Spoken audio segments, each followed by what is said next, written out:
మీ చిగురు యొక్క ఆరోగ్య పరిస్థితి ఏ స్టేజ్లో ఉందో తెలుసుకోవాలనుకుంటున్నారా? అయితే ఈ రీల్ లాస్ట్ వరకు చూడండి.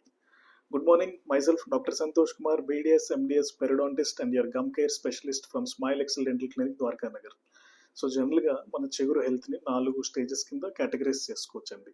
ఫస్ట్ స్టేజ్ అంటే దీన్ని ఇనీషియల్ లేషన్ అంటాం అనమాట. అంటే ఇది ఎప్పుడు స్టార్ట్ అవుతుందంటే పంటి పైన గార పట్టిన ఒక 2 నుంచి 4 రోజులకి స్టార్ట్ అవుతుందండి.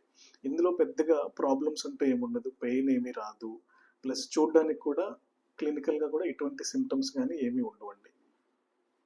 Next stage 2. సో దీన్ని ఏమంటారంటే ఎర్లీ లేషన్ అంటాం. ఇది ఎప్పుడు స్టార్ట్ అవుతుంది? ఒక పంటి పైన గార పట్టిన అబౌట్ ఒక 1 వీక్. సో ఇందులో మనకి కనిపించేది ఏంటి అంటే చిగురు రంగు కొద్దిగా డార్క్ రెడ్ కలర్లో వస్తుందండి, కనిపిస్తుంది. సో కొద్దిగా పెయిన్ కూడా స్టార్ట్ అవుతుంది.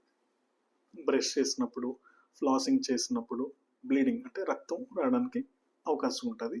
కొన్ని కండిషన్స్లో బ్యాడ్ బ్రెత్ కూడా వస్తుంది. నెక్స్ట్ దాన్ని స్టేజ్ 2. Next stage 3. దీన్ని ఎస్టాబ్లిష్డ్ లేషన్ అంటాం. అంటే ఒక 2 నుంచి 3 వారాలు, పంటి పైన గార పట్టిన 2 నుంచి 3 వారాల తర్వాత వచ్చే స్టేజ్ని ఇది అంటాం అనమాట. సో ఇందులో ఏంటంటే గమ్ స్వెల్లింగ్ చాలా ఎక్కువగా ఉంటుంది, క్లినికల్గా కనిపిస్తుంది, స్పాంటేనియస్గా బ్లీడింగ్ అవుతూ ఉంటుంది, బ్యాడ్ బ్రెత్ ఎక్కువ వస్తుంది, చిగురు రంగు బాగా డార్క్ కలర్లో ఉంటుంది.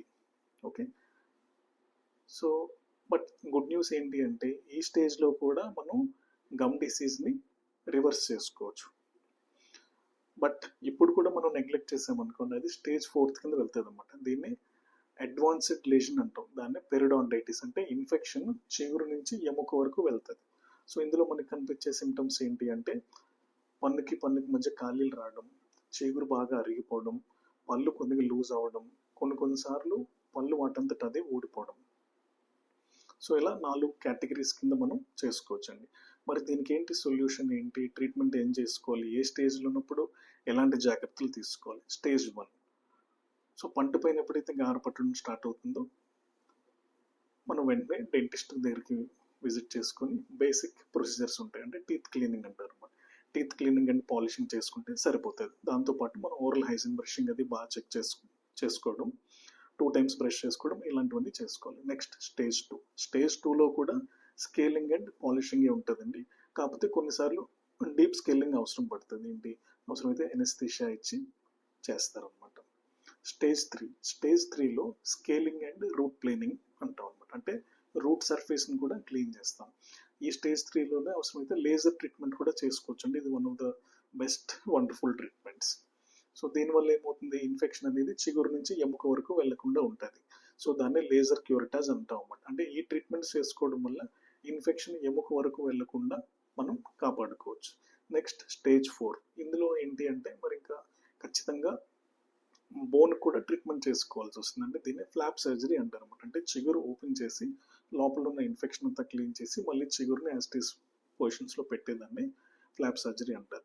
అలాగని చెప్పి కంగారు పడాల్సిన అవసరం లేదండి. ఈ ఫ్లాప్ సర్జరీ వల్ల కూడా రిజల్ట్స్ అనేది చాలా బాగా వస్తాయి. బట్ మనం తీసుకోవాల్సిన జాగ్రత్తలు ఏంటి అంటే నెక్స్ట్ స్టేజ్కి మన గమ్ హెల్త్ వెళ్లకుండా మనం ప్రాపర్గా కేర్ తీసుకోవాలి. అంటే స్టేజ్ 1లో ఉన్నారనుకోండి, అది స్టేజ్ 2కి వెళ్లకుండా మనం ప్రికాషన్స్ తీసుకోవాలి. అంటే మనం ఓరల్ హైజీన్ బాగా మెయింటైన్ చేసుకోవాలి, బ్రషింగ్ ఇవన్నీ 2 పూట్ల బయట పక్క లోపల పక్క టీత్ క్లీనింగ్ చేసుకోవాలి. But at the same time dental treatment కూడా చేసుకోవాలి. ఓకేనా? సో మీరు మీ గమ్ హెల్త్ ఏ స్టేజ్లో ఉందనుకుంటున్నారో చూసి కామెంట్ సెక్షన్లో కామెంట్ చేయండి. ఇంకా డీటెయిల్స్ ఏమైనా కావాల్సి ఉంటే మీకు పర్సనల్ మెసేజ్ చేస్తాం. Thank you. Signing off doctor Santosh.